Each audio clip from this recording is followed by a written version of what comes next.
ప్రభువైన యేసుక్రీస్తు నామములో అందరికీ ప్రేమపూర్వకమైన వందనాలు తెలియజేస్తున్నాం. 1 కొరింథీయులకు రాసిన పత్రిక 8వ అధ్యాయము. విగ్రహములకు బలిగా అర్పించిన వాటి విషయము. మనమందరము జ్ఞానము గలవారమని ఎరుగుదము. జ్ఞానము ఉప్పొంగజేయును గాని ప్రేమ క్షేమాభివృద్ధి కలుగుజేయును.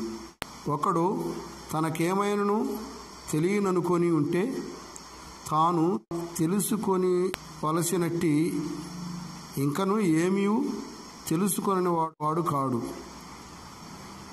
ఒకడు దేవుని ప్రేమించిన ఎడల అతడు దేవునికి ఎరుకైన వాడే. కాబట్టి విగ్రహములకు బలిగా అర్పించిన వాటిని తినుట విషయము లోకమందు విగ్రహము ఒట్టిదనియు ఒక్కడే దేవుడు తప్ప వేరొక దేవుడు లేడనియు ఎరుగుదము. దేవతలు అనబడిన వారు, ప్రభువులు అనబడిన వారు అనేకులున్నారు. ఆకాశమందైనను భూమి అందైనను దేవతలు అనబడినవి ఉన్నను మనకు ఒక్కడే దేవుడున్నాడు. ఆయన తండ్రి. ఆయన నుండి సమస్తమును కలిగెను. ఆయన నిమిత్తము మనమున్నాము. మరియు మనకు ప్రభువు ఒక్కడే, ఆయన యేసు క్రీస్తు. ఆయన ద్వారా సమస్తమును కలిగెను. మనము ఆయన ద్వారా కలిగిన వారము.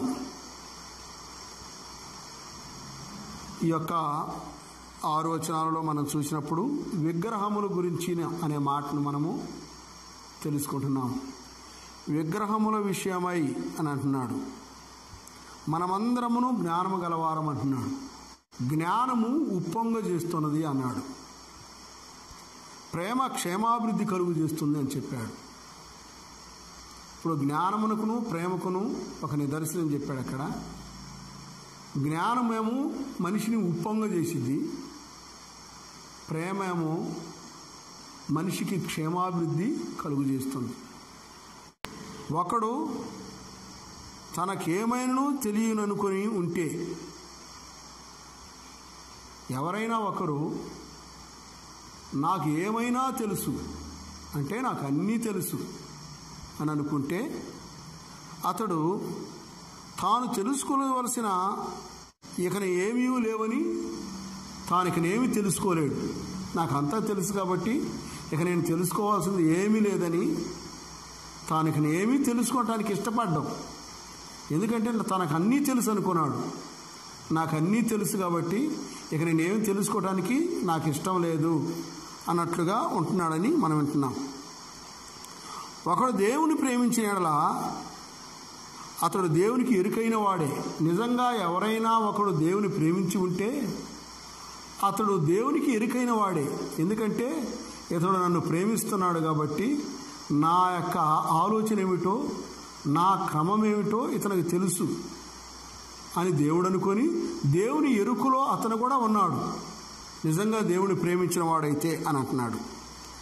కాబట్టి విగ్రహమునకు బలిగా అర్పించిన వాటిని తినుట విషయములో అని రాయబడింది. ఇక్కడ విగ్రహములకు బలిగా అర్పించిన వాటిని తినుట విషయంలో తీసుకోవాల్సిన జాగ్రత్తలు అంటున్నాడు. 4వ వచనంలో లోకమందు విగ్రహము ఒట్టిది అంటున్నాడు. ఒట్టిదంటే ఏమీ లేదు అందులో అని అర్థం.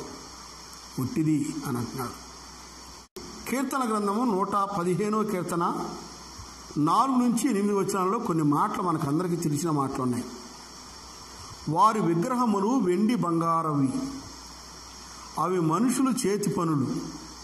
వాటికి నోరుండియు పలుకవు, కన్నులుండియు చూడవు, చెవులుండియు వినవు, ముక్కులుండియు వాసన చూడవు, చేతులుండియు ముట్టుకొనవు, పాదములుండియు నడవు, గొంతుకుతో మాటలాడవు. వాటిని చేయువారును వాటి యందు నమ్మిక ఉంచు వారందరూ వాటి వంటి వారై ఉన్నారు అంటున్నాడు. వాటిని చేసేవారు, వాటి యందు నమ్మకం ఉంచేవారు వాటి వంటి వారై ఉన్నారని మనం చూస్తున్నాం. లోకమందు విగ్రహం ఒట్టిది. దానికి 115వ కీర్తనలో మనం క్లియర్గా చూసాం.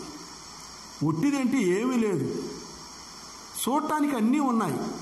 కళ్ళున్నాయి, చేతులున్నాయి, చెవులున్నాయి, ముక్కులున్నాయి, కాళ్ళు ఉన్నాయి, అన్నీ ఉన్నాయి, కానీ అవి ఏమీ పని చేయవు. దాన్ని బట్టి చూస్తే మనకి ఏమనిపిస్తుందంటే ఇవి మనుషులు చేతి పనులు అని కూడా రాయబడి ఉంది అక్కడ 115 కీర్తనలో. మనుషులు చేసిన వాటికి అన్నీ కల్పించవచ్చు, కానీ మానవుడే బెస్ట్. ఎందుకంటే మన చేతులతో మనం అన్నీ చేస్తాము, మన చెవులతో వింటాము, మన కళ్ళతో చూస్తాము, మన నోటితో మాట్లాడతాము, మన చేతలతోటి ఏదైనా చేస్తాం, మన గొంతుకుతో మాట్లాడతాం. మనకున్నాయన్నీ ఉపయోగపడుతున్నాయి. మన చేతి పనులుగా చేసిన విగ్రహాలకి అన్నీ కల్పించాం, కానీ అవి ఏమీ పని చేయవు. అలాగైతే వాటికంటే మనమే బెస్ట్గా కనపడుతున్నాం కదా. వాక్య ప్రకారంగా విగ్రహము మనుషుని చేతి పనులని అన్నాడు.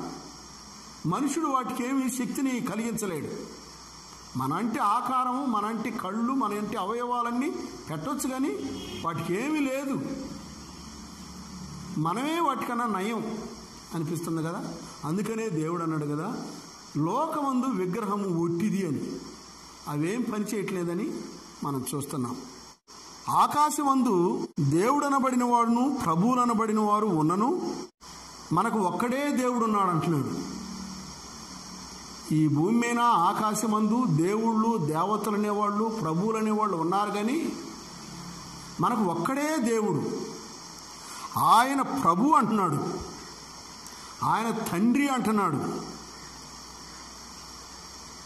ఆయన నుండి సమస్తమును కలిగెను, ఆయన నిమిత్తము మనమున్నామంటున్నాడు. మనకు ఒక్కడే దేవుడు, ఆయన తండ్రిగా పిలువబడుతున్నవాడు, ప్రభువుగా ఉన్నవాడు. ఆయన నుండి సమస్తమును కలిగింది, ఆయనే మనల్ని ఇదంతా చేసినవాడు. అసలు ఆయన కోసమే మనం ఉన్నామంటున్నాడు. ఆయన కోసమే మనం ఉంది అంటే, ఆయన కోసం మనం ఉన్నామంటే ఆయన్ని మహిమపరచటం కోసము, ఆయనను ఘనపరచటం కోసము, మన సృష్టికర్తను, మన ప్రభువుని ప్రభువుగా ఆరాధించటం కోసం, ఆయన కోసం మనం ఉన్నామంటున్నాడు. మరియు మనకు ప్రభువు ఒక్కడే, ఆయన యేసుక్రీస్తు అంటున్నాడు. ప్రభువు ఒక్కడే అన్నాడు. ఆయన ఎవరంటే యేసుక్రీస్తు. యేసుక్రీస్తు వారు మనకు ప్రభు ఒక్కడే. ఆయన ఎవరంటే యేసుక్రీస్తు వారు అంటున్నాడు. ఆయన ద్వారా సమస్తమును కలిగెను, మనం ఆయన ద్వారా కలిగి ఉన్నాము అంటున్నాడు. ఆయన ద్వారానే సమస్తమును కలిగింది, మనం ఆయన ద్వారానే ఉన్నాము అంటున్నాడు. మనకందరికీ తెలుసు 100వ కీర్తనలో 3వ వచనంలో ఆయన ద్వారా మనం కలిగి ఉన్నాము, ఆయనే మనలను పుట్టించాను, మనం ఆయన ప్రజలము, ఆయన మేపు గొర్రెలము అని రాయబడి ఉంది. ఎఫెసీయులకు రాసిన పత్రికలో కూడా మనం చూసినప్పుడు యేసుక్రీస్తు ద్వారా తనకు కుమారులనుగా స్వీకరించుటకై మనలను ముందుగా తన కోసము నిర్ణయించుకొని మనము తన ఎదుట పరిశుద్ధులమును నిర్దోషులనై ఉండవలనని జగత్తు పునాది వేయబడక మునిపే ప్రేమ చేత ఆయన క్రీస్తులో మనలను ఏర్పరచుకొనెను. ప్రేమ చేత క్రీస్తులో మనలను ఏర్పరచుకున్నాడు అని రాయబడి ఉంది. 1 తిమోతికి రాసిన పత్రిక 2వ అధ్యాయం 5వ వచనంలో దేవుడొక్కడే, దేవునికి నరులకును మధ్యవర్తి ఒక్కడే, ఆయన క్రీస్తు యేసును నరుడు. దేవుడు ఒక్కడే, దేవునికి నరులకును మధ్యవర్తి ఒక్కడే, ఆయన క్రీస్తు యేసును నరుడు. ఎందుకంటే ప్రభువు అని రాయబడింది, మనకు ప్రభువు ఒక్కడే అన్నాడు, ఆయన క్రీస్తు అని రాయబడింది. ఆయన దేవుడు, దేవునికి నరులకును మధ్యవర్తిగా వచ్చాడు. ఆయన క్రీస్తు యేసును నరుడు అని రాయబడింది. ఆయన మనకు ప్రభు అన్నాడు, ఆయనే మన దేవుడు. ఆయన మనలను ఎప్పుడు సృష్టించాడో ఎఫెసీ పత్రికలో మనం చదువుకున్నాం. క్రీస్తులో మనలను జగత్తు పునాది వేయబడక మునిపే ఏర్పరచుకున్నాడని మనం చూసే ఉన్నాం. అలాగైతే ఆయనే మనల్ని పుట్టించాడు కాబట్టి, ఆయన ప్రజలము కాబట్టి, ఆయన చేతి పనులం కాబట్టి మనం ఆయనని మహింపరచు వారంగా ఉన్నాం. మనకు ఒక్కడే దేవుడు, ఆయన మన ప్రభు అయిన యేసుక్రీస్తు వారని మనం విన్నాం. ఒకవేళ లోకంలో చాలామంది దేవుళ్ళు దేవతలు అనేవాళ్ళు ఉంటే ఉండొచ్చు. మనకు ఒకడే దేవుడు అన్నాడు. మరి దేవుళ్ళు దేవతలని విగ్రహాలుగా చెప్పబడిన వీళ్ళందరినీ గురించి లోకమందు విగ్రహము ఒట్టిది అని చెప్పాడు. ఒట్టిదైన విగ్రహము మానవుని చేత సృజింపబడింది. మరి మానవుని కంటే తక్కువగా కనబడుతుంది. మానవునికి ఉన్న అవయవాలన్నా ఉపయోగపడుతున్నాయి. మానవుడు చేత కల్పింపబడిన విగ్రహముకు అన్నీ ఉన్నా అవేవీ పనిచేయవు. అయితే మనం చేసిన విగ్రహం కంటే మనల్ని చేసిన దేవుడు గొప్పవాడని మనం తెలుసుకుంటున్నాం. ఆయనే యేసుక్రీస్తు, మన ప్రభు, మనకు తండ్రి ఆయన. మొదటి కొరింథీయులకు రాసిన పత్రిక 8వ అధ్యాయము 7వ వచనం నుంచి మనం చదువుకుందాం. అయితే అందరి యందు ఈ జ్ఞానము లేదు.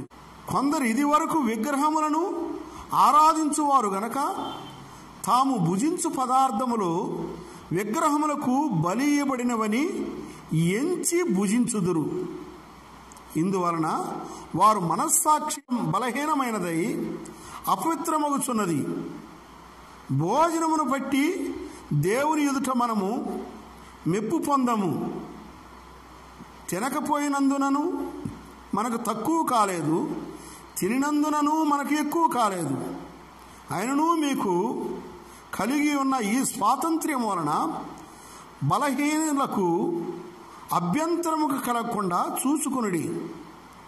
ఏలయనగా జ్ఞానము గల నీవు విగ్రహముల యందు భోజన పంక్తిని కూర్చుండగా ఒకడు చూచిన ఎడల బలహీనమైన మనస్సాక్షి గల అతడు విగ్రహములకు బలి ఇయ్యబడిన పదార్థములను తినుటకు ధైర్యం తెచ్చుకును కదా.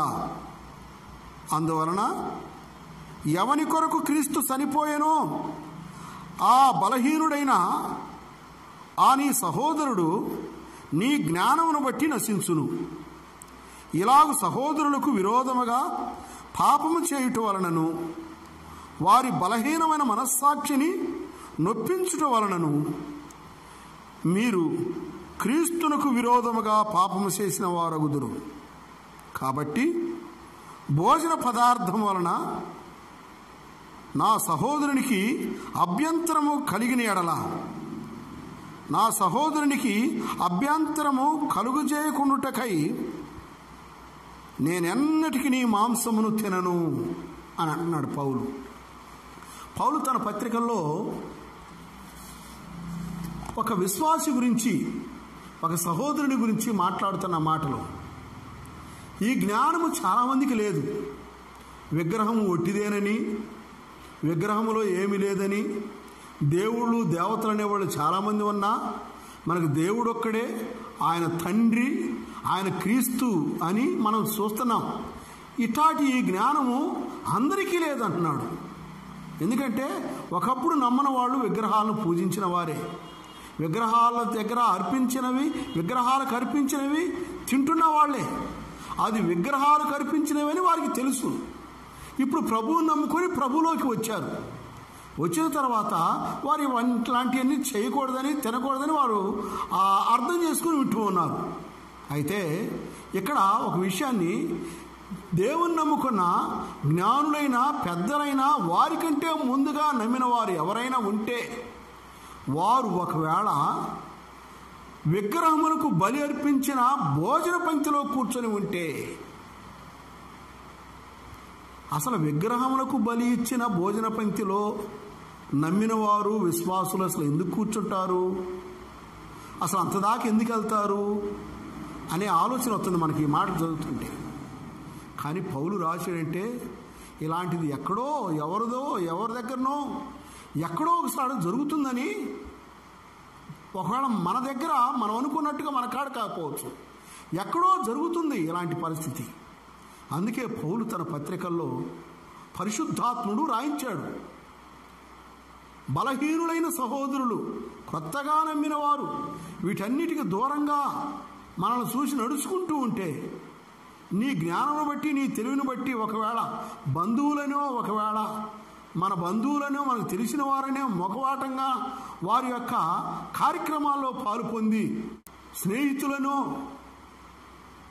మంచి ఆప్తులను ఒకవేళ మీరు తెలిసో తెలియక ప్రార్థన లేకుండా ఒకవేళ అట్లాంటి వెళ్ళటం అనేది ఉంటనేమో. ఒకవేళ మరి అపోస్తలుడైన పౌలు ఎందుకు రాయించాడో, నీవు అలాంటి పరిస్థితుల్లో వెళ్ళి మామూలుగా వాళ్ళ మెప్పు కోసమో ఏదో విధంగా ఒకవేళ వాటిలో నువ్వు పాలు పొందినట్లుగా ఉంటే, నీ సహోదరుడు ఎవరైనా ఒకవేళ బలహీనులైన వారు నిన్ను చూస్తే వాళ్ళకేమనిపిస్తుందంటే, నాకంటే పెద్దవాళ్ళు, నాకంటే ముందు ఉన్నవారు వాళ్ళు ఆల్రెడీ అన్నిట్లో పాలు పొందుతున్నారు కదా, ఇంకా భయమే ఉంది, పర్వాలేదు అనుకుంటారు.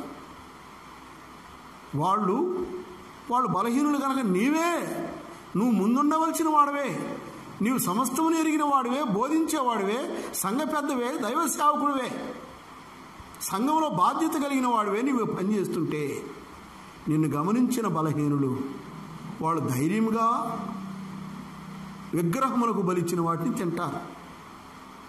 వారు బలహీనులైపోతున్నారు, ఆధ్యాత్మికంగా ప్రభువుకు దూరం అయిపోతున్నారు. వారు బలహీనులైపోవటానికి కారణము నీవే అని తెలియజేస్తుంది.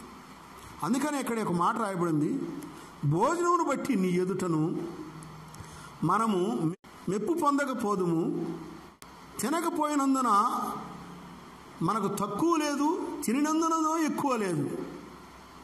అయినను మీకు ఈ స్వాతంత్రం ఉన్న ఎడల, ఇప్పుడు తిన్నా తినకపోయినా నీకేమీ లేదు. నీ స్నేహితుడిగా, బంధువుగా ఒకవేళ వెళ్ళినా నువ్వు తినకపోయినా నిన్ను బలవంతం చేయరు వాళ్ళు. నీకు ఈ స్వాతంత్రం ఉంది. సహోదరా, నేను ఈ విషయంలో పాలు పొందలేకపోతున్నాను, నీ వచ్చాము, సరే మేము వెళ్ళిపోతున్నాము అని చెప్పి నువ్వు ఒకవేళ వచ్చినట్లయితే స్నేహితుడు ఏమైనా బాధపడతాడేమోనని, ఒకవేళ వాళ్ళు ఏమైనా ఫీల్ అవుతారని నువ్వు ఆ భోజన పంక్తిని కూర్చోకుండా ఉండుటకును నీకు ఈ స్వాతంత్రం కలదు. ఈ స్వాతంత్ర్యాన్ని ఉపయోగించి నీ సహోదరునికి అభ్యంతరం కలగకుండా ఉండటానికి ఎవరైనా సాటు నుండి ఎక్కడైనా విశ్వాసులు, నువ్వెరిగిన వారు నిన్ను కనిపెడుతూ ఉంటే వాళ్ళకి అభ్యంతరం కలగకుండా ఉండటానికి నీకెట్ట స్వాతంత్రం ఉంది. తినకుండా ఉండటానికి స్వాతంత్రం ఉంది, తినటానికి స్వాతంత్రం ఉంది. నీవు అలా చేసిన యెడల నీ సహోదరుని నీవు కాపాడుకుంటావు. ఒకవేళ నువ్వు అలాగూ పాలు పొందితే, ఎవరు చూడలేదో ఏదో జరిగిపోయిందో అన్నట్టుగా పాలు పొందితే అతడు నువ్వు పోగొట్టుకుంటావు అంటున్నాడు. మనం చూసినప్పుడు బలహీనమైన మనస్సాక్షి గల అతడు విగ్రహములకు బలి ఇచ్చిన వాటిని పదార్థములను తినుటకు ధైర్యం తెచ్చుకోండు కదా అంటున్నాడు 10వ వచనంలో. అందువలన ఎవని కొరకు క్రీస్తు చనిపోయేనో, క్రీస్తు ఎవరి కోసం చనిపోయాడు? పాపముల చేతను అపరాధముల చేతను సచ్చిన వారి కొరకు కదా చనిపోయింది. వాళ్ళు బలహీనులు కదా, ప్రభువుని ఎరగని వారు కదా, వాళ్ళ కోసం చనిపోయిన యేసుక్రీస్తు వారు ఆయన మరణం వ్యర్థం అవుతుంది. దేనికి? ఆల్రెడీ ముందుగా బోధించే నీవు, పెద్దవైన నీవు, సేవకుడమైన నీవు, అతను కనబడుతూ నువ్వు ఇలాంటి బలహీనమైన పనులు చేస్తున్నప్పుడు అతను పూర్తిగా పతనం అవటానికి అవకాశం ఉంటుంది అని చెబుతున్నాడు అన్నమాట. నీకు ఈ స్వాతంత్రం ఉంది కాబట్టి ఆ స్వాతంత్రాన్ని ఉపయోగించి నీ స్నేహితుడు నువ్వు సంపాదించుకోవాలా, వీటి నుంచి నువ్వు తప్పించుకోవాలంటున్నాడు. అందువలన ఎవరి కొరకు క్రీస్తు చనిపోయెనో ఆ బలహీనుడైన నీ సహోదరుడు నీ జ్ఞానమును బట్టి నశించును. నీకే జ్ఞానం ఉంది? ఈ లోక సంబంధమైన జ్ఞానం ఉంటే ఉండొచ్చు. అయితే ప్రేమ అయితే ఏం చేసిందంటే జ్ఞానము ఉప్పొంగజేయనని మనం చూసాం మొదట్లోనే. ప్రేమ ఉంటే, నీవు సహోదరునిమైన ప్రేమ కలిగి ఉంటే, ప్రేమ అతనిని క్షేమాభివృద్ధి కలుగు చేయని అంటున్నాడు. ప్రేమ ఉంటే ఎవరికి? బలహీనుడైన నీ సహోదరునికి క్షేమాభివృద్ధి కలుగు చేస్తుంది ప్రేమ ఉంటే. నువ్వు నిజంగా సహోదరునికి పట్ల ప్రేమ గలవాడవైతే నువ్వు ఆ కార్యం చేయనందువలన నీ సహోదరునికి క్షేమాభివృద్ధి కలుగు చేసిన వాడు అవుతావు. నీ జ్ఞానం వలన అతను మామూలుగానే ఆ భోజన పంక్తిలో కూర్చొని ఉంటే అతడు సూచి కూడా సహించి నువ్వు ఉప్పొంగవచ్చు. ఒకవేళ నీ జ్ఞానం గొప్పదనుకో నువ్వు అనుకోవచ్చు, వాళ్ళ ముందు అనేకుల ముందు నీ జ్ఞానాన్ని ప్రదర్శించవచ్చు. కానీ అయితే నీ సహోదరుడు దాన్ని చూచి బలహీన పడిపోతాడు, పతనమైపోతాడు. బలహీనమైన సహోదరుని నీ జ్ఞానం ఏం చేసిందంటే నశింపజేసింది. అదే నీవు ప్రేమతో నువ్వు తప్పించినట్లయితే అతనిని క్షేమాభివృద్ధి కలుగు చేసిన వాడు అవుతావు. 12వ వచనంలో ఇలాగ సహోదరులకు విరోధముగా పాపము చేయుట వలనను వారి బలహీనమైన మనస్సాక్షిని నొప్పించుట వలనను మీరు క్రీస్తునకు విరోధముగా పాపము చేసి ఉన్నవారు కారా అంటున్నాడు. ఈ కార్యము సహోదరుల యొక్క బలహీనమైన మనస్సాక్షిని నొప్పించుతుంది. నొప్పించునంటే ఇక్కడ గాయపరుస్తుంది అంటున్నాడు. బలహీనమైన సహోదరులు ఎదుట నొప్పించును, మనస్సాక్షిని నొప్పిస్తుంది నీ పరిచర్య, నీ కార్యం. మీరు క్రీస్తునకు విరోధముగా పాపం చేసిన వారు అంటున్నాడు. ఇలా చేసినందువలన క్రీస్తునకు విరోధముగా పాపం చేసిన వారంట. మొత్తానికి ఏమిటంటే నీవు భోజన పంక్తిని కూర్చునటం వలన క్రీస్తునకు విరోధముగా పాపం చేసిన వారు, బలహీనులైన మనస్సాక్షిని నొప్పించిన వారు. 13వ వచనం మనం చూసినప్పుడు, కాబట్టి భోజన పంక్తి వలన నీ సహోదరునికి అభ్యంతరం కలిగిన ఎడల నీ సహోదరుని అభ్యంతరము కలుగు చేయకుండానట్టుకై నేనన్నటికీ నీ మాంసమును తిననని పౌలు చెబుతున్నానండి. ఈ మాటలు మనం చూసేటప్పుడు దీనికి ఉదాహరణగా ఇంకా మనకి లూకాసు వార్త 19వ అధ్యాయం 10వ వచనంలో అంటున్నాడు, నశించిన దానిని వెదకి రక్షించుటకు మనుష్య కుమారుడు వచ్చానని అతనితో చెప్పాను. అతను నశిస్తున్నాడు. నీవు చేస్తున్న కార్యాన్ని చూసి ఆధ్యాత్మికంగా నశిస్తున్నాడు. ఆ నశించిన వారిని వెదకి రక్షించడానికి వచ్చిన క్రీస్తు యొక్క ఆ మరణ పరిచర్యను కూడా నీవు నిరర్థకం చేస్తున్నావు. నువ్వు అలా చేయటం వలన ఆయన వచ్చింది ఎందుకు? నశించిన దానిని వెదకి రక్షించుటకు మనుష్య కుమారుడి లోకానికి వచ్చాడు. నశించినది ఏంటంటే మానవుడి ఆత్మ. దాన్ని ఇంకా నీవు బలహీనపరుస్తున్నావని చెబుతున్నాడు. మొదటి పేతురు రాసిన పత్రిక 1వ అధ్యాయం 7వ వచనంలో, నశించిపోవు సువర్ణము అగ్ని పరీక్ష వలన పరిశుద్ధపరచబడుచున్నది కదా, దానికంటే అమూల్యమైన మీ విశ్వాసము ఈ శోధనల చేత పరీక్షకు నిలిచినదై యేసుక్రీస్తు ప్రత్యక్షమైనప్పుడు మీకు మెప్పును మహిమయు ఘనతయు కలుగుటకు కారణమగును అంటున్నాడు. మన ఆత్మ నశించిపోయేది. ఈ లోకంలో ప్రసిద్ధిగాంచిన సువర్ణము బంగారం కూడా నశించిపోయేది. నశించిపోవు సువర్ణము అంటున్నాడు. అంటే బంగారం కూడా కొన్నాళ్ళకి నశించిపోయేది. మన ఆత్మ ఎలాగూ మన శరీరము మనము ఎలాగూ నశించిపోతున్నాము, ఈ లోకంలో గొప్పగా చెప్పుకున్న బంగారం కూడా నశించిపోయేది. అందుకని బంగారానికి గుర్తుగా చెబుతూ నశించిపోవు సువర్ణం అంటున్నాడు. సువర్ణం అంటే బంగారం. అగ్ని వలన శుద్ధిపరచబడును అంటున్నాడు. ఈ నశించిపోయే బంగారాన్ని అగ్నిలో పెడితే అది శుద్ధిపరచబడుతుందంట. అలాగే మన విశ్వాసం కూడా ఇట్లాంటి పరీక్షలు, నువ్వు భోజన పంక్తిని కూర్చొని తినాల్సిన ఆలోచన పని ఉంది కానీ నీకు ఒక పరీక్షగా వచ్చింది. నీ సహోదరుని నిమిత్తము ఈ పరీక్షలో నువ్వు దాన్ని విడిపించి తప్పించుకోవాలి. అందుకని దాన్ని విడిపించాలి. వాడిని విడిపించడానికి నీవు దాని నుండి తప్పుకోవాలి. ఇదొక అగ్ని పరీక్ష లాంటిది. అది శుద్ధి చేయబడినట్లుగా అంతకంటే అమూల్యమైన మీ విశ్వాసం అంటున్నాడు. నా విశ్వాసం అంతకంటే అమూల్యమైనది, విలువైనది. దాని నుండి మనము విడిపించబడాలని, విడిపింపజేయాలని ఆయన చెబుతున్నాడు. రోమీలకు రాసిన పత్రిక 14వ అధ్యాయం 17వ వచనంలో, దేవుని రాజ్యము భోజనమును పానమును కాదు గాని నీతియు సమాధానమును పరిశుద్ధాత్మ యందలి ఆనందమునై ఉన్నది. దేవుని రాజ్యము నిజంగా ఈ లోకంలో భోజనము, ఇలాంటి పానము, ఇలాంటి వాటి కోసం మనము ఆశపడతాం, కానీ దేవుని రాజ్యము ఇది కాదు ముఖ్యం. ఆనందము పరిశుద్ధాత్మ యందలి ఆనందం, పరిశుద్ధత యందు దేవుని యందు ఆనందం అయినది పరలోక రాజ్యం అని చెప్పి రాయబడి ఉంది. యోహాను పత్రిక 5వ అధ్యాయం 27వ వచనంలో, క్షయమైన ఆహారం కొరకు కష్టపడకుడి గాని నిత్య జీవం కలుగుజేయు అక్షయమైన ఆహారం కొరకే కష్టపడుడి. మనుష్య కుమారుడు దానిని మీకిచ్చును.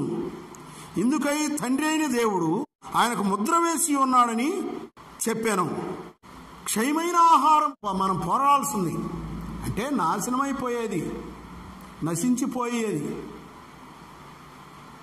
తిన్న తర్వాత కొన్ని గంటలకు అరిగిపోయే ఆహారం కోసం కాదు, యుగ యుగాలు జీవింపజేసే అక్షయమైన ఆహారం కొరకు మనము ప్రయాసపడాలి. ఎందుకంటే జీవాహారం నేనే అన్నాడు కాబట్టి, ఆయనే ఇచ్చాడు కాబట్టి, ఆ ఆహారం కోసం మనం ప్రయాసపడితే మనకి మోక్షం ఉంది కాబట్టి, ఆయనే ఆ ఆహారం అని చెప్పారు. కాబట్టి మనం ఆయనను కలిగి ఆ ఆహారమును పొందేవారంగా ఉండాలని, మనకి ఆధ్యాత్మిక జీవితంలో ఆశీర్వాదమును, మనల్ని కనిపెట్టి మనల్ని చూసేవారికి కూడా ఆ నిత్య జీవాన్ని కలిగించే వారంగా ఉండాలని, ఇది ఒక విగ్రహ సంబంధమైనదిగా ఆయన చెప్పినట్లుగా మనము చూస్తున్నాం. దేవుడి మాటలు మన కోసం జీవించినట్లుగా ప్రార్థన చేసుకుందాం. మహాపరిశుద్ధుడు అయిన మా ప్రియ పరలోకపు తండ్రి, మీ మిత్రులైన ప్రేమకు స్తోత్రాలు తెలుస్తున్నాం. నేను మీరు ఇచ్చిన మాటలను బట్టి స్తోత్రాలు.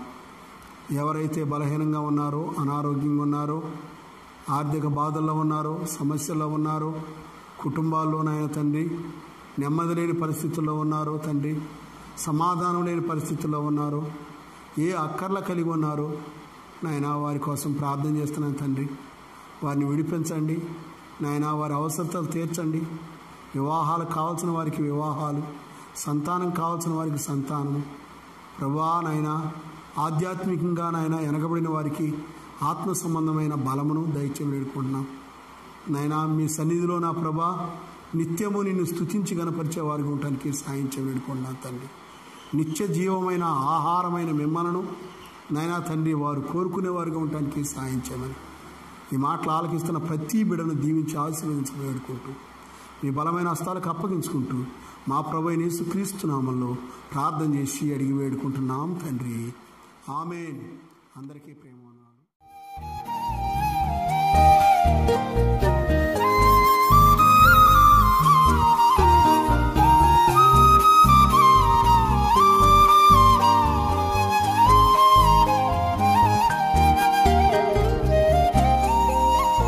Our address: Bethel Prayer Hall, Christian Brethren Assembly, NSB Colony, Kurichedu, Prakasham District, Andhra Pradesh 523304. Our phone number 9490072224.